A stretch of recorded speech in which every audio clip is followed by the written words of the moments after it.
Hi, our topic for today is about division of fractions. Here's the rule.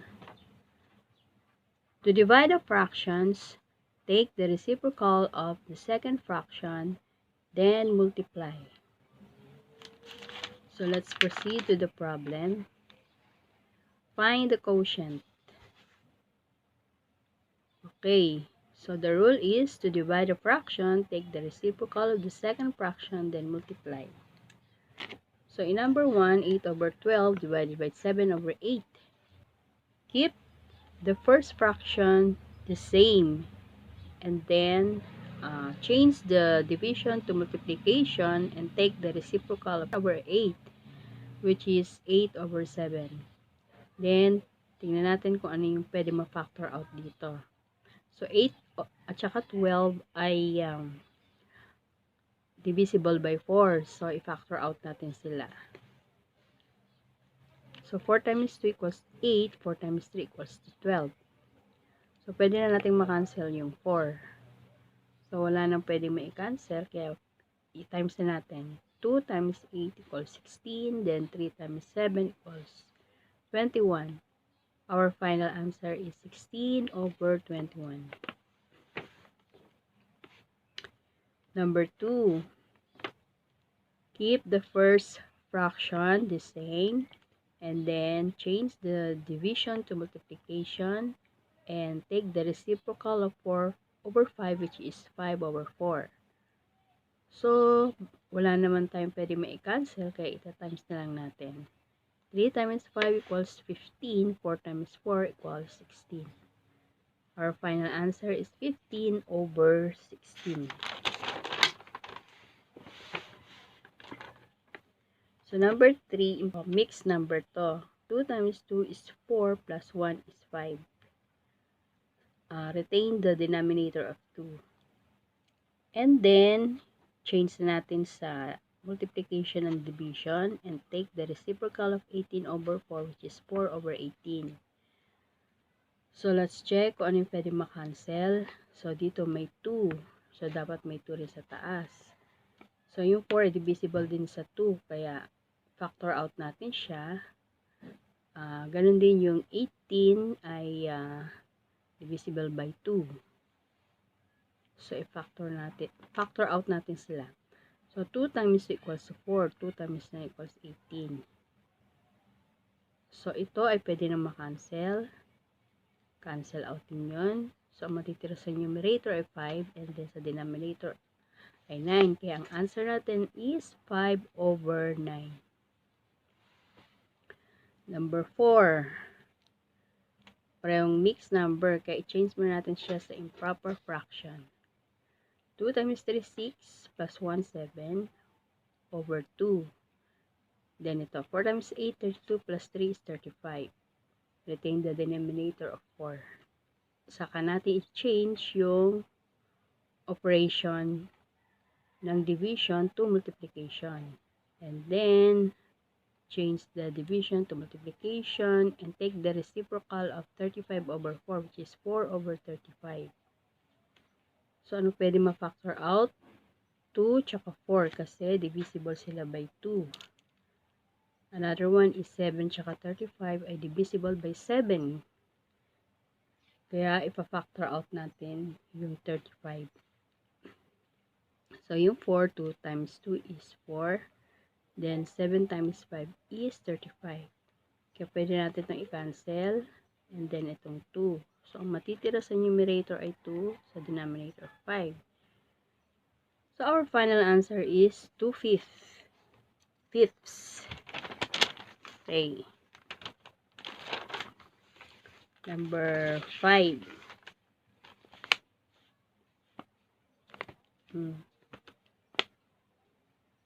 Keep the first fraction the same, then change division to multiplication, take the reciprocal of 14 over 3, which is 3 over 14. So, anong pwede makancel? Itong 7 tsaka 14 kasi divisible sila by 7. Kaya factor out natin itong 14. Okay? 7 times 2 is 14. Cancel natin 7. Then, wala na. Multiply na natin itong denominator. 2 times is 4. So, our answer is 3/4. Yan, final answer. Number 6, parehong mix. Change to improper fraction first. 3 times 6, 18 plus 2, 20. Retain the denominator of 3. Then, itong isa, 4 times 2, 8 plus 2 equals 10. Then, copy denominator of 4. So, ayan na. Bago natin i-change yung division to multiplication and take the reciprocal of 10 over 4, which is 4 over 10. So, ito, pwedeng makancel out ay 20 tsaka 10 dahil divisible sila by 10.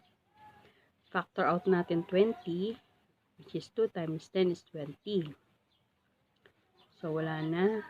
So, pwede na natin itong i-cancel out ng 10. So, matitira ay 2 times 4 equals to 8 over 3. Yan. Or 2 and 2/3. Kasi meron dalawang 3 sa 8. So, may remainder na 2.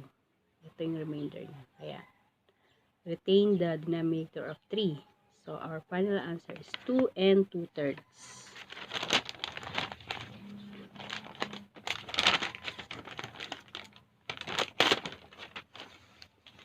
Yan. Number 7, mixed number, change to improper. 4 times 3, 12 plus 3, 15 over 4. Itong 3 ay the same as 3 over 1. So, bago natin siya i-change, division to multiplication and take the reciprocal of 3 over 1 is 1/3. So, nakikita natin yung 15 tsaka 3 ay pwedeng ma-cancel out kasi parehas divisible sila by 3. So, ayan, factor out natin ang 15. 3 times 5 is 15. Ayan, cancel natin itong 3. So, natitira sa numerator is 5 times 1. And then 4 sa denominators. So, our final answer is 5 over 4 or 1 and 1/4. Okay? Merong 4, may 1 whole sa 5. So, may remainder na 1 and then retain the denominator 4. Kaya, 1 and 1/4 is our final answer. Number 8. Mixed number, change to improper. 5 times 1, 5 plus 4 equals 9. Then, tong 5 is the same as 5 over 1. Then, keep the first fraction the same and then change the division to multiplication and then take the reciprocal of 5 over 1, which is 1 over 5. So, wala tayong nakikitang pwede i-cancel, kaya times na lang natin. 9 times 1 equals 9. 5 times 5 equals 25. Our final answer is 9 over 25. So, pag nakakita tayo ng ganitong problem, ito is the same as ganito lang siya. Ayan, 4 over 5 divided by 1/4. So, ganito lang din siya. Just the same.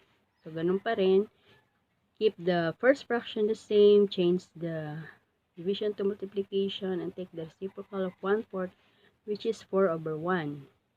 So, walang pwede i-cancel, kaya times na lang natin. 4 times 4 equals 16 over 5. Ilang 5 sa 16? 3. Okay? 3 times 5 is 15. 16 minus 15 is 1. Ito yung remainder niya. Retain the denominator of 5. So, our final answer is 3 and 1/5. So, ganun din dito sa number 10. So, pag nakakita tayo ng ganyan, it's just the same like this. Okay? So, yung 7, and 7 over 1. So, saka natin i-change yung division sa multiplication. Okay? Then, take the reciprocal. Ito, nakikita natin 14 tsaka 7 ay divisible by 7. Factor out 14, which is 7 times 2. Okay, cancel yung 7. So, natira na lang ay 2 times 1 over 3. So, our final answer is 2/3. And so, that's all. And that is our topic for today, which is division of fractions. That's all for now. Thanks and have a nice day.